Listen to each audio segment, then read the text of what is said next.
Success అవ్వాలంటే ఈ 5 ప్రశ్నలకు సమాధానాలు తెలియాలి.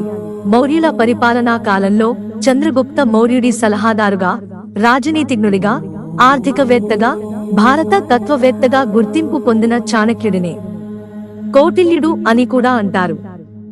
నంద వంశాన్ని నాశనం చేసి మౌర్య సామ్రాజ్యాన్ని స్థాపన చేసిన రాజనీతిజ్ఞుడు చాణక్యుడు. రాజకీయాలు, ఆర్థిక శాస్త్రం, జీవితం అనే అంశాలపై చాణక్యుడు ఎన్నో నీతి సూత్రాలు చెప్పాడు.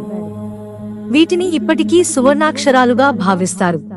ఆచార్య చాణక్యుడు తన నీతి శాస్త్రంలోని 4వ అధ్యాయంలోని 18వ శ్లోకంలో సక్సెస్ అవ్వాలంటే ఏం చేయాలో తెలియజేశాడు.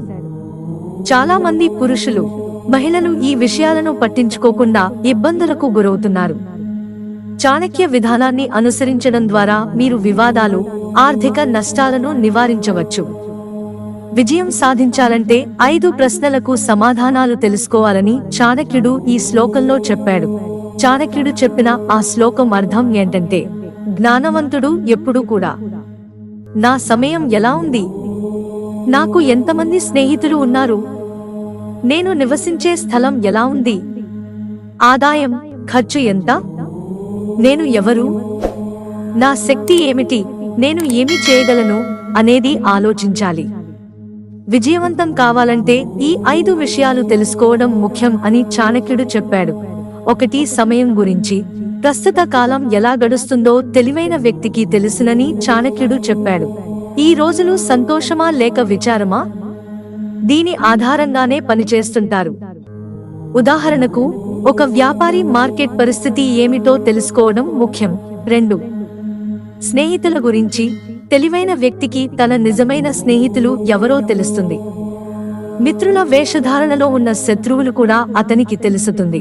నిజమైన మిత్రుడెవరో, మిత్రుడి వేషధారణలో ఉన్న శత్రువు ఎవరో తెలియకపోతే ఏదో ఒక రోజు నమ్మకద్రోహానికి గురవుతారు. 3. దేశం ఎలా ఉంది.